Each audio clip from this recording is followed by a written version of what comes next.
ಶ್ರುತಿ ಅಮ್ಮ ನನ್ನ ಅಮ್ಮ ಅಂತಲೇ ಕರಿತಿರ್ತೀನಿ. ಯಾಕಂದರೆ ಮಾದೇವ ಟೈಮಲ್ಲಿ ನನಗೆ ರಾಖಿ ಕಟ್ಟಿ ನನಗೆ ಅಂದರೆ ಒಬ್ಬ ಅಕ್ಕನೂ ತಾಯಿ ಸ್ಥಾನನೇ.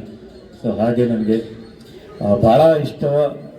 ಒಂದು ವಂಡರ್ಫುಲ್ ಪೇರ್. ವಿ ಆ್ಯಕ್ಚುಲಿ ಒಂದು ಕೆಮಿಸ್ಟ್ರಿ, ಆನ್ ಸ್ಕ್ರೀನ್ ಕೆಮಿಸ್ಟ್ರಿ ಹೇಗಿತ್ತು ಅಂದರೆ, ಮಾದೇವ ಮಾಡಬೇಕಾದ್ರೆ ಭಾಳ ಚೆನ್ನಾಗಿ, ಅಂದರೆ ನಾನು ಸೈಲೆಂಟ್, ಮಾದೇವ ಸೈಲೆಂಟ್ ಆಗಿದ್ದಾಗಲ್ಲ ಶ್ರುತಿ ಅಮ್ಮ ವೈಲೆಂಟ್ ಆಗೋರು, ನಾನು ವೈಲೆಂಟ್ ಆದಾಗಲ್ಲ ಅವ್ರು ಸೈಲೆಂಟ್ ಆಗೋರು. ಆ ಒಂದು ಕೆಮಿಸ್ಟ್ರಿ ಯಾವತ್ತೂ ತುಂಬ ಚೆನ್ನಾಗಿ ವರ್ಕೌಟ್ ಆಗುತ್ತೆ.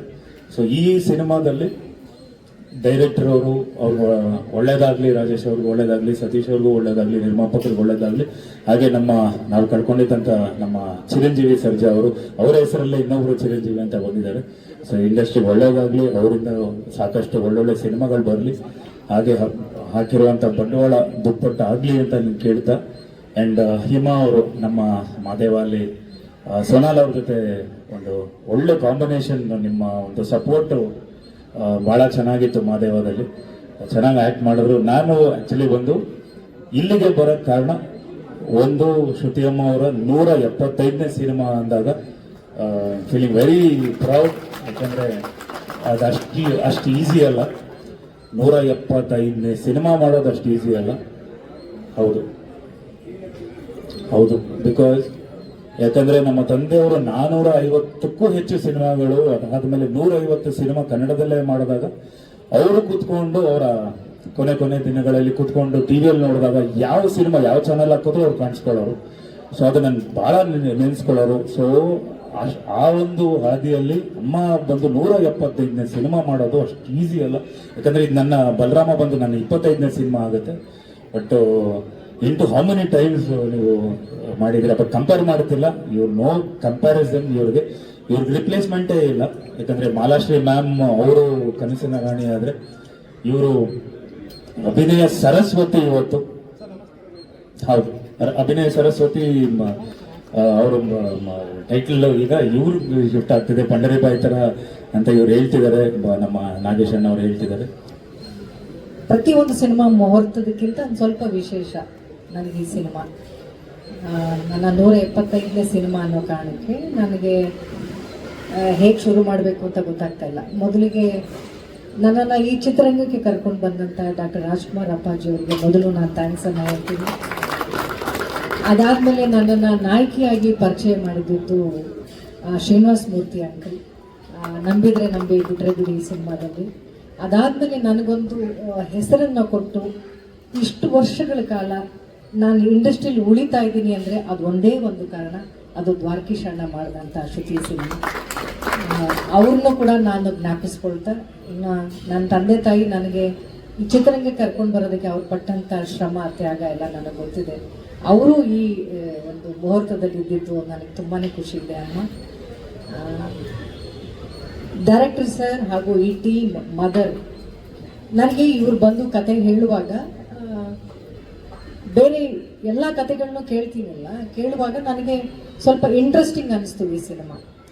ನನಗೆ ಸಿನಿಮಾ ಕತೆ ಕಾಂಟೆಂಟ್ಗಿಂತ ಅವರಿಗಿರುವಂಥ ಶ್ರದ್ಧೆ, ಸಿನಿಮಾದಲ್ಲಿ ಏನಾದರೂ ಒಂದು ಹೊಸತನ ಮಾಡಬೇಕು ಅನ್ನುವಂಥ ಒಂದು ತುಡಿತ ನನಗೆ ಇಷ್ಟ ಆಯಿತು. ಡೈರೆಕ್ಟರ್ ಸರ್ ಆವಾಗಲೇ ಹೇಳ್ತಾ ಇದ್ರು, 175ನೇ ಸಿನಿಮಾ ನನಗೆ ಕೊಟ್ಟಿದ್ದೀರಾ, ಆ ಹೆಸರಿಗೇನು ಚ್ಯುತಿ ಬರದೇ ಇರೋ ಹಾಗೆ ನೋಡ್ಕೊಳ್ತೀನಿ ಮೇಡಮ್, ನಂಬಿಕೆ ಇಡಿ ಅಂತ. ಸರ್, ನೀವು ನನ್ನ 150ನೇ ಸಿನಿಮಾಗೆ ಅಂತಲ್ಲ ಸರ್, 1 ರೂಪಾಯಿನೋ 100 ರೂಪಾಯಿನೋ ದುಡ್ಡು ಹಾಕಿರ್ತಾರಲ್ಲ ನಿರ್ಮಾಪಕರು, ಅವ್ರ ಗೌರವ ಉಳಿಸೋಂಥ ಸಿನಿಮಾ ಮಾಡಿ ಸರ್. ಅಷ್ಟೇ. ನಮಗೆ ಅನ್ನ ಹಾಕೋರು ಅನ್ನ ಇಲ್ಲೋ ಸಿಗ್ತಾನೆ ಇರುತ್ತೆ ಇಂಡಸ್ಟ್ರಿಯಲ್ಲಿ. ಬಂದು 35 ವರ್ಷ ಆಯಿತು, ಇನ್ನೂ ಕೆಲಸ ಮಾಡ್ತಾನೆ ಇದ್ದೀನಿ ಅಂದರೆ ಅವರ ನಿರ್ಮಾಪಕರು ನಮಗೆ ಊಟ ಹಾಕ್ತಾರೆ. ಆದರೆ ಆ ಒಬ್ಬ ನಿರ್ಮಾಪಕರು ಈ ಒಂದು ಸಿನಿಮಾಯಿಂದ ಮನೆಗೆ ವಾಪಸ್ ಹೋಗ್ಬಿಡಬಾರ್ದು. ಅವರು ಇನ್ನೂ ಒಂದು 10-20 ಸಿನಿಮಾಗಳು ಮಾಡಬೇಕು. ಆ ಥರದ್ದು ಒಂದು ಸಿನಿಮಾ ಮಾಡಿ ಆ ಜವಾಬ್ದಾರಿ ನಿಮ್ಮ ಹೆಗಲ ಮೇಲಿದೆ. ನಮ್ಮ ಎಲ್ಲರ ಆ್ಯಕ್ಟಿಂಗ್ ಈ ಸಿನಿಮಾದಲ್ಲಿ ಏನೋ ನಾನು ಸೂಪರಾಗಿ ಆ್ಯಕ್ಟ್ ಮಾಡ್ತಾ ಇದ್ದೀನಿ, ಏನೋ ಹೊಸದಾಗಿ ಕಾಣ್ತಾ ಇದ್ದೀನಿ ಅಂತಂದರೆ ಅದು ನನ್ನ ಪ್ರಯತ್ನ ಅಲ್ಲ, ಅದು ಅವರ ಕಲ್ಪನೆ. ಒಬ್ಬ ಡೈರೆಕ್ಟರ್ ಒಂದು ಶಾರ್ಟ್ನ ಕಟ್ ಅಂತ ಹೇಳೋದೆ ನಾವು ಆ್ಯಕ್ಟಿಂಗ್ ಅವ್ರ ಕಲ್ಪನೆಗೆ, ನಾವು ಅವ್ರ ನಿರೀಕ್ಷೆಗೆ ನಾವು ನಿಲ್ಕಿದ್ದೀವಿ ಅಂತ. ಅವ್ರು ಕಟ್ ಹೇಳಲಿಲ್ಲ, ಒನ್ ಮೋರ್ ಅಂದರೆ ಅವ್ರು ಕೇಳೋಷ್ಟು ನಾವು ಆ್ಯಕ್ಟ್ ಮಾಡಬೇಕಾಗಿರೋದು ನಮ್ಮ ಜವಾಬ್ದಾರಿ. ಹಾಗಾಗಿ ನಾನೊಬ್ಬ ಒಳ್ಳೆ ಕಲಾವಿದೆ ಅಥವಾ ಒಳ್ಳೆ ಆ್ಯಕ್ಟಿಂಗ್ ಮಾಡಿದ್ದೀನಿ ಅಂದರೆ ಅದನ್ನು ನಿರ್ಧಾರ ಮಾಡೋದೇ ಒಬ್ಬ ನಿರ್ದೇಶಕ. ಹಾಗಾಗಿ ನಿಮ್ಮ ಜವಾಬ್ದಾರಿ ಈ ಸಿನಿಮಾದಲ್ಲಿ ತುಂಬಾನೇ ಇದೆ ಸರ್.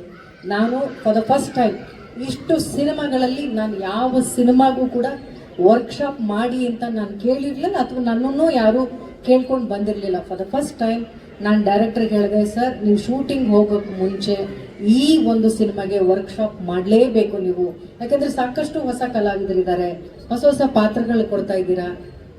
ಒಬ್ಬ ನಿರ್ಮಾಪಕನಿಗೆ ನಾವು ಎಷ್ಟು ಸಾಧ್ಯವೋ ಅಷ್ಟು ಹಾರ್ಡ್ ವರ್ಕ್ನ ನಾವು ಶೂಟಿಂಗ್ ಹೋಗೋಕ್ಕೆ ಮುಂಚೆ ಮಾಡೋಣ ಅಂತ ಕೇಳಿದ್ದೀನಿ. ಎಷ್ಟು ಸರಿ ನಾನು ಅವರು ಒಟ್ಟಿಗೆ ಕೂತ್ಕೊಂಡು ಸ್ಕ್ರಿಪ್ಟನ್ನ ಓದಿದೀವೋ ನಮಗೆ ಗೊತ್ತಿಲ್ಲ. ದಿನ ಪಾಂಡುಪುರ, ಅರಳುಕುಪ್ಪೆ, ಕ್ಯಾತ್ನಹಳ್ಳಿ, ಆರ್ತಿ ಕೂಡ ಈ ಸುತ್ತಮುತ್ತ ಶೂಟಿಂಗ್ ಮಾಡೋಕ್ಕೆ ಪ್ಲಾನ್ ಆಗಿದೆ. 18ರಿಂದ ಆನ್ಫ್ಲೋರ್ ಹೋಗ್ತಾ ಇದೀವಿ ನಾವು. ಬೇರೆ ಆರ್ಟಿಸ್ಟ್ಗಳು ಇವರು ಅಭಯ್ ಪುನೀತ್ ಅಂತ, ಇವರು ಮೇನ್ ಆಂಟಾಗನಿಸ್ಟ್ ರೋಲ್ ಪ್ಲೇ ಮಾಡ್ತಾ ಇದ್ದಾರೆ. ಇವರು ಪ್ರಸನ್ನ ಶೆಟ್ಟಿ ಅಂತ ಶ್ರುತಿ ಮೇಡಮ್ನ ದೊಡ್ಡ ಮಗ ಆಗಿ ಪ್ಲೇ ಮಾಡ್ತಾ ಇದ್ದಾರೆ ರೋಲು.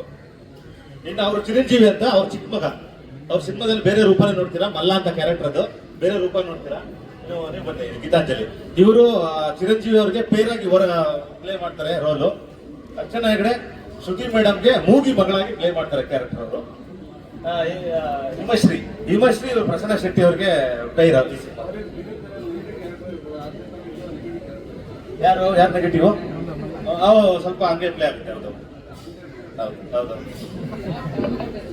ಸರ್. ಒಂದು ಸಿನಿಮಾ ಒಂದು 20 ನಿಮಿಷ 2010 ಅಲ್ಲಿ ನಡೆಯುತ್ತೆ, ಇನ್ಮಿಕ್ಕಿದೆಲ್ಲ ಪ್ರೆಸೆಂಟ್ ಅಲ್ಲೇ ಪ್ಲೇ ಆಗುತ್ತೆ ಸರ್. ಈಗ ಇಲ್ಲ, ಯಾವುದು ಇಶ್ಯೂ ಯಾವುದು ಇಲ್ಲ. ದಿನನಿತ್ಯ ಜೀವನದಲ್ಲಿ ಒಬ್ಬ ಮಂಡ್ಯದ ಒಂದು ಅನಕ್ಷರಸ್ಥ ಮಹಿಳೆ ಇವತ್ತಿನ ದಿನಕ್ಕೆ ಏನು ಎದುರಿಸ್ತಾ ಇದ್ದಾಳೆ, ಅದೇ ಸಣ್ಣ ಸಮಸ್ಯೆಗಳನ್ನ ಇಟ್ಕೊಂಡೆ ಸ್ಕ್ರೀನ್ ಪ್ಲೇ ಮಾಡಿ ಅದಕ್ಕೆ ಕಥೆ ಹೇಳ್ಕೊಂಡು ಹೋಗಿ ಸರ್. ಇವಾಗ ಮದರ್ ಪ್ರಾಮಿಸ್ ಅಂತ ಒಂದು ಸಿನಿಮಾ ಇದೆ, ಟೈಟಲ್ ಕ್ಲಾಶ್ ಆಗೋದಿಲ್ವಾ ಎರಡು ಸಿನಿಮಾಗಳ ನಡುವೆ?